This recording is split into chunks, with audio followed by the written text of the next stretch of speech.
Halo semuanya, selamat datang di channel 100 Alur Cerita.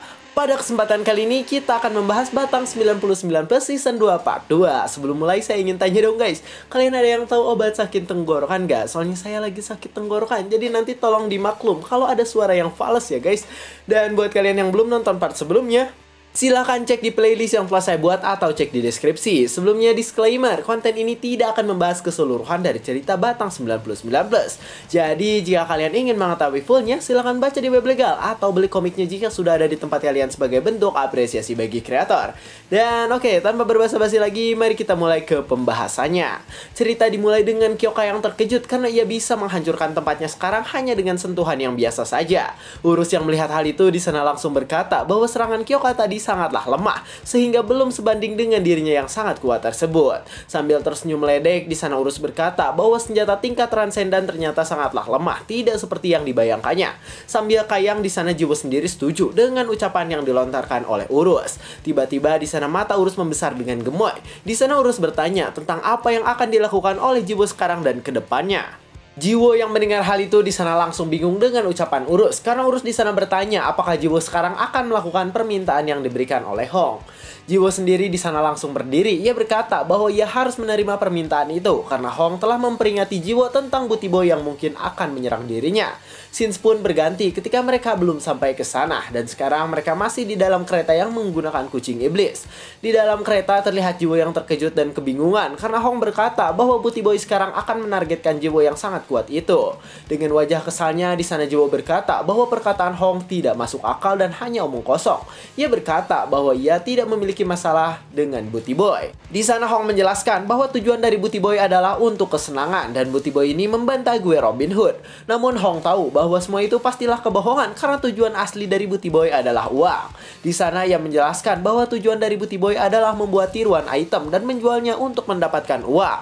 Bahkan di sana Hong tahu bahwa Jiwo adalah seorang trade user yang dimana Jiwo ini biasanya menjual item ke seseorang atau pada sistem itu sendiri. Di sana Hong menjelaskan bahwa Jiwo yang menjual barang adalah legal, tapi tindakan yang dilakukan oleh Booty Boy adalah sebaliknya. Jiwo yang mendengar hal itu di sana tidak mengerti dengan ucapan Hong karena otaknya tidak nyampe. Hong yang sudah menjelaskan pun di sana menyuruh Jiwo untuk melupakan perkataannya saja. Dengan suara yang sedikit pelan di sana Hong berkata bahwa Booty Boy ini memiliki potensi untuk merusak server Chronolife. Jiwo di sana malah menggali emasnya dan dengan wajah membingungkan di sana Jiwo berkata agar Hong melapor ke customer service jika memang ada tindakan yang ilegal. Jiwo di sana berkata bahwa ia adalah seorang jenius, jadi ia menyuruh Hong untuk melaporkan Booty Boy karena dengan begitu Booty Boy nanti akan diblokir. Hong yang mendengar hal itu di sana langsung berkata bahwa ternyata Jiwo ini memiliki IQ jongkok dan IQ-nya benar-benar di bawah standar. Jiwo yang mendengar hal itu di sana langsung terkejut dan kesal dengan ucapan yang dikatakan oleh Hong pada dirinya.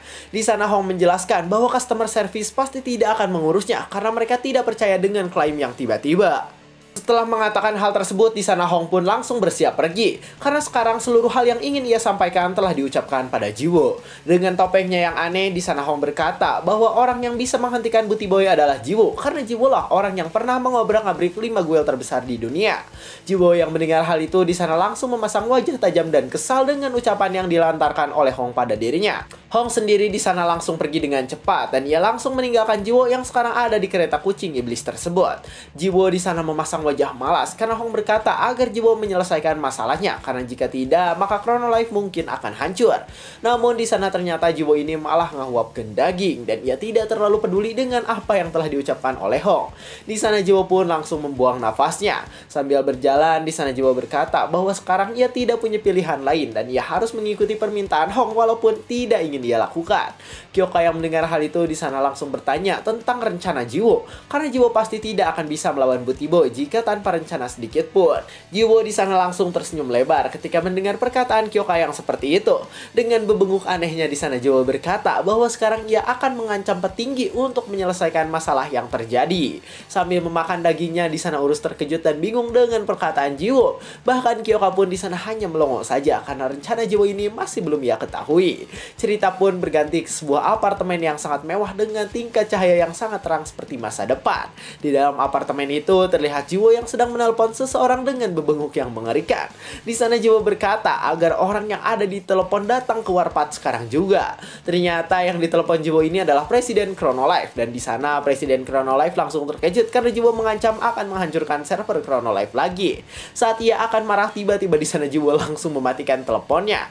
Terlihat di sana Jiwo pun tersenyum dengan mengerikan dan aneh. Ia berkata bahwa sekarang ia mematikan panggilannya, dan bahkan di sana Jiwo juga mematikan teleponnya agar tidak bisa dihubungi oleh Presiden Chronolive. Presiden Chronolive sendiri di sana langsung membanting HP-nya karena ia kesal jika Jiwo ini sekarang tidak bisa dihubungi untuk meminta kejelasan. Sambil berjalan ala anak Citayam Fashion Week, di sana Jiwo berkata bahwa jika customer service tidak bekerja, maka ia bisa melapor pada Presiden Chronolive langsung. Dengan senyumnya yang sangat senang, di sana Jiwo berkata bahwa ia harus meminta pelayanan Indomie ketika sudah sampai di Warpath nanti. Saat melihat keluar, di sana Jiwo langsung terkejut dengan apa yang ada di hadapan dirinya saat ini. Bahkan di sana terlihat bebenguk Jiwo menjadi aneh ketika ia melihat seseorang yang ada di hadapannya itu. Jiwo gagap karena ia tidak bisa mengatakan apapun dengan orang yang datang. Di sana terlihat Kyoka dengan tampilan yang sangat cantik datang sehingga membuat Jiwo yang melihatnya langsung terkejut dan terpesona. Sambil berdiri di hadapan Jiwo, di sana Kyoka berkata bahwa sekarang dirinya ingin pergi dan ikut bersama Jiwo. Jiwo yang mendengar hal itu di sana langsung kaget. Ia bertanya apakah hal itu baik-baik saja karena ditakutkan ada orang yang mengenali Kyoka. Kyoka yang mendengar hal itu di sana langsung berkata bahwa ia tidak peduli dan sekarang juga sudah malam, jadi tidak akan ada orang yang tahu. Lalu dengan wajah kesal cantiknya, di sana Kyoka atau Kapten Love itu berkata agar Jiwo tidak memanggilnya dengan sebutan dalam game. Dan ia menyuruh Jiwo untuk memanggil dirinya Hansarang. Jiwo yang melihat Hansarang seperti itu di sana langsung terkejut dan pipinya pun memerah. Karena ia sangat terpesona dengan Hansarang yang sangat cantik itu. Sedangkan di tempat lain terlihat seseorang yang mendapat pesan bahwa sekarang Kyoka akan pergi ke suatu tempat dengan Jiwo. Terlihat orang yang menerima pesan itu adalah manajer Kyoka, dan di sana manajernya berkata bahwa Kyoka ini benar-benar membingungkan. Sedangkan di Warpath saat ini suasananya benar-benar dingin dan Jiwo sekarang sudah menunggu di dalam. Presiden Chronolive di sana datang dengan wajah yang sangat kesal. Bahkan di sana pintu pun langsung ngejebret karena ulah dari bapak-bapak tersebut. Dengan wajah yang sangat kesal di sana Presiden Chronolive berteriak tentang di mana Jiwo saat ini. Di sana ia berkata bahwa Jiwo tidak memiliki akhlak karena ia telah mengancam orang tua seperti dirinya. Di sana ia pun langsung terkejut karena sekarang ia melihat Jiwo sedang berduaan dengan seorang wanita di sebuah meja makan. Sambil bersiap untuk memakan Indominya, di sana Jiwo dan Kyoka langsung melongo ketika melihat Presiden Chronolive marah-marah. Di sana Presiden Chronolive pun langsung mencekik Jiwo. Ia berkata bahwa berani sekali Jiwo menyuruh orang yang lebih tua untuk datang ke tempat tersebut. Namun di sana tiba-tiba Presiden Chronolive berhenti menggumek-gumek wajah Jiwo yang sekarang akan mati karena kehabisan nafas itu. Dengan polosnya di sana Presiden Chronolive memandang Kyoka dan ia bertanya tentang siapa itu Kyoka. Kyoka sendiri di sana memperhatikan dua orang yang sekarang terlihat seperti beruk. Sedangkan Presiden Chronolive di sana bertanya apakah Kyoka adalah pacar dari Jiwo. Kyoka yang mendengar hal itu di sana langsung malu-malu dan ia berkata bahwa sekarang sepertinya ia harus mengungkapkan kenyataan. Namun di sana Jiwo langsung menjawab bahwa Presiden Chronolive itu gila. Ia berkata bahwa Kyoka adalah seorang idol papan atas dengan nama asli Hansarang. Kyoka di sana tersenyum ketika mendengar perkataan mereka yang sedari tadi malah bertengkar tidak jelas. Di sana Kyoka pun langsung memukul meja karena ia kesal dengan kelakuan Jiwo dan Presiden Chronolive yang seperti beruk itu. Dengan wajah mengerikan seperti psikopat, di sana Kyoka berkata agar mereka berhenti bertingkah seperti beruk dan ia menyuruh mereka untuk ke inti pembicaranya saja. Jiwo yang melihat hal itu di sana langsung berkeringat dingin dan ia berkata bahwa sekarang dirinya akan melakukan inti pembicaraan bersama dengan Presiden Chronolive. Setelah itu terlihat Presiden Chronolive terkejut karena Jiwo memberitahu jika di Chronolive ada seorang cheater yang sangat kuat. Di sana ia pun langsung menjawab bahwa hal itu tidak mungkin karena sistem keamanan mereka sangatlah ketat sehingga sangat sulit untuk diretas. Jiwo yang mendengar hal itu di sana langsung berkata bahwa ada orang yang melihat hal tersebut, jadi semuanya tidak mungkin salah. Di sana mereka pun saling berdebat satu sama lain dengan keadaan yang terjadi di Chronolive. Tapi tiba-tiba di sana Kyoka berkata bahwa kemungkinan ada orang dalam perusahaan yang menggunakan akun operator untuk mencari keuntungan. Presiden Chronolive yang mendengar hal itu di sana langsung terkejut dan ia langsung menatap Kyoka dengan tatapan yang sangat tajam. Lalu dengan nada yang berat di sana ia berkata bahwa hal itu adalah mustahil karena itu tidak berguna untuk dilakukan oleh seorang operator. Setelah selesai di sana Presiden Chronolive pun pergi. Ia berkata bahwa sekarang dirinya sedang sibuk, jadi ia akan pergi. Kyoka yang melihat Presiden Chronolive pergi di sana langsung senang karena Presiden Presiden Chronolife berkata agar Jiwo menikmati kencannya bersama dengan Kyoka. Di luar terlihat Presiden Chronolife sudah ditunggu oleh bawahannya yang berjumlah cukup banyak. Di sana ia pun menyalakan udutnya karena ia berkata bahwa ora udut paru-paru ora smile. Sambil menghisap udut sampurna miliknya, di sana ia menikmati udara malam yang sekarang terasa sangat sejuk hingga sampai ke paru-parunya. Sambil menatap langit, di sana ia langsung memanggil anak buahnya yang merupakan ketua tim dari Chronolife. Dengan wajah yang serius, di sana Presiden Chronolife berkata agar ketua timnya menyiapkan 5 orang yang bisa menyimpan rahasia dengan baik.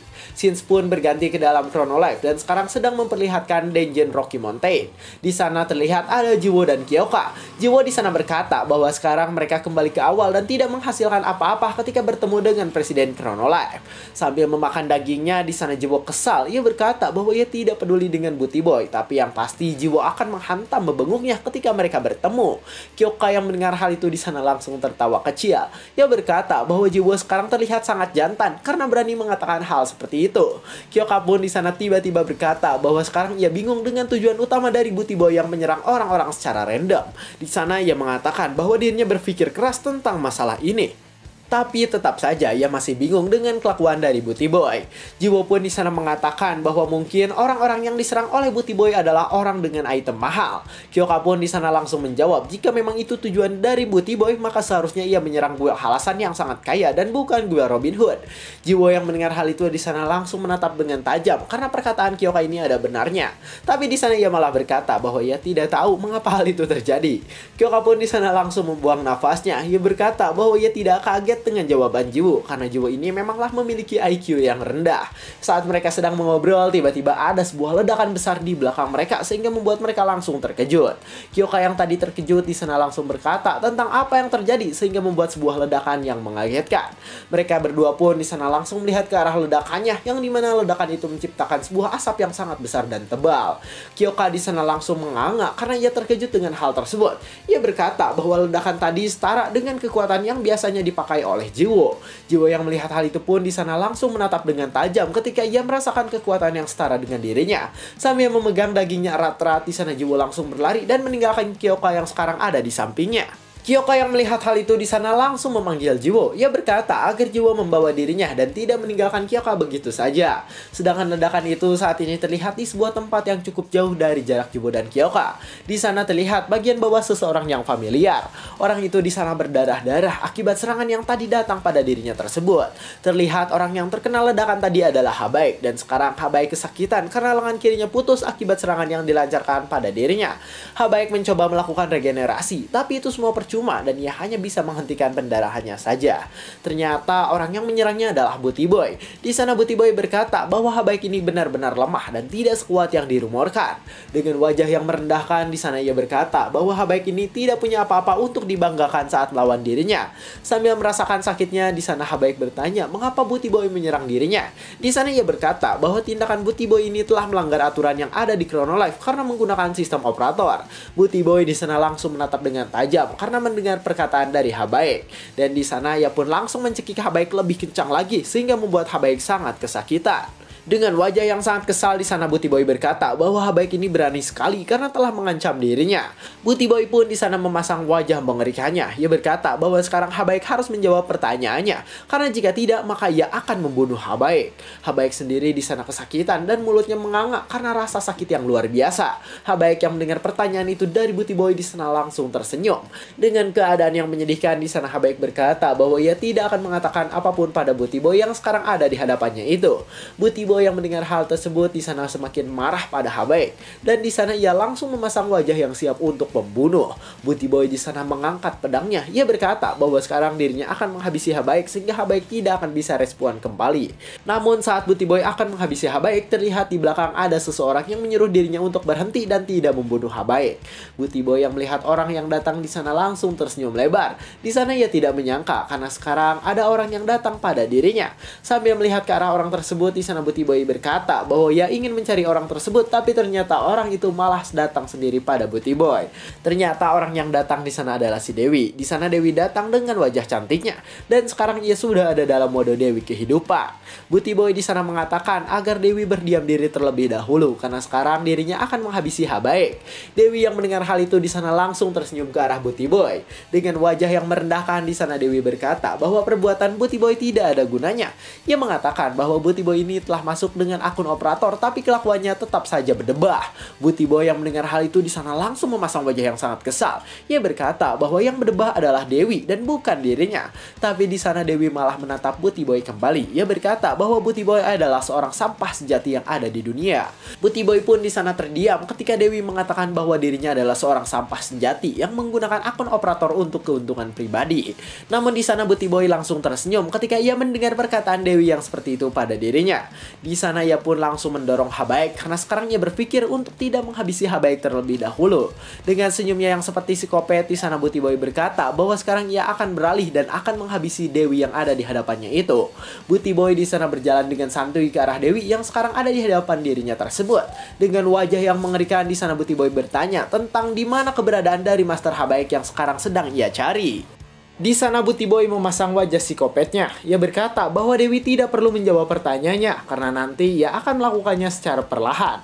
Dewi sendiri di sana diam dan tertunduk saja ketika mendengar perkataan dari Booty Boy yang membuat dirinya merasa jijik dan geli. Sambil memandang Dewi, di sana Booty Boy berkata bahwa ia akan menyiksa Dewi dan hal itu akan ia lakukan selama semalam penuh. Dewi di sana menatap Booty Boy yang sekarang ada di hadapan dirinya tersebut. Lalu ia pun di sana bernostalgia karena keadaan Booty Boy saat ini mirip ketika ia ditatap oleh Jiwo dengan matanya yang tajam. Dewi di sana menutup matanya kembali karena ia tidak ingin bernostalgia. Sambil berdiri di hadapan Booty Boy, di sana Dewi berkata bahwa Booty Boy ini mirip seperti Jiwo, tapi Booty Boy adalah kebalikannya. Booty Boy yang mendengar hal itu di sana langsung bingung. Ia bertanya tentang apa maksud dari Dewi yang sebenarnya. Tiba-tiba di sana Booty Boy pun langsung terhantam oleh sesuatu sehingga ia hancur dan menjadi butiran sel berwarna merah.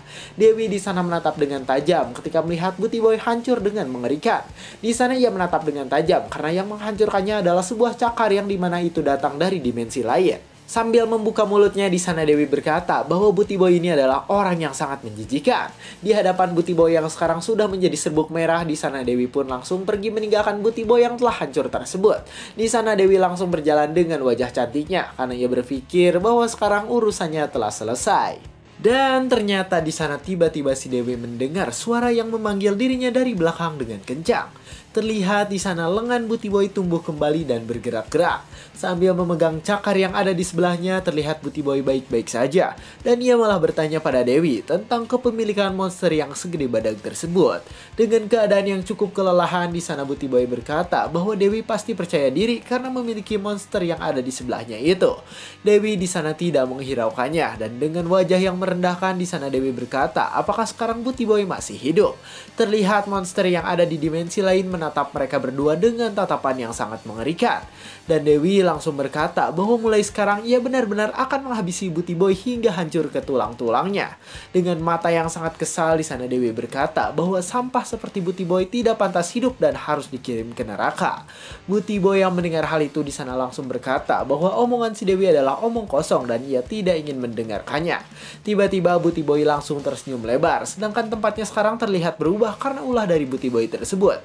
Dewi yang melihat keadaan sekitarnya berubah di sana langsung terkejut dan berkeringat dingin karena ia tidak tahu dengan apa yang akan terjadi sekarang. Booty Boy sendiri di sana menatap Dewi yang sedang kebingungan itu dari jarak yang cukup dekat. Sedangkan Dewi di sana hanya bisa diam saja karena sekarang tempatnya berubah karena ulah dari Booty Boy. Dan ternyata di sana mereka berdua dibawa ke zona GM yang dimana ruangan ini dikhususkan untuk para game master sebagai tempat uji coba. Booty Boy di sana menatap Dewi dengan tajam. Ia berkata bahwa omongan Dewi tadi adalah sebuah omong kosong saja. Dengan wajah yang seperti copet, di sana Booty Boy berkata agar Dewi tidak terlalu banyak main game dan ia menyuruh Dewi untuk turu saja. Dewi yang mendengar hal itu di sana langsung menatap dengan tajam karena ia kesal dengan ucapan Booty Boy yang menyuruhnya untuk turu. Dan cerita pun bersambung. Anjay, kira-kira siapa yang menang guys, Dewi atau Booty Boy nih? Karena ya dua-duanya OP. Dewi gak bisa mati kayak kecoa dan Booty Boy ini GM coy. Jadi aduh, coba komen guys, kira-kira siapa siapa nih yang menang. Dan pelajaran yang bisa diambil dari cerita kali ini ialah agar kita mendengarkan masalah ya guys ya, jangan langsung ditolak kayak Presiden Crown Life. Saya 100 Alur Cerita, jangan lupa like, comment, subscribe, dan share ke teman-temannya. Terima kasih telah menonton sampai akhir dan sampai jumpa di kesempatan berikutnya.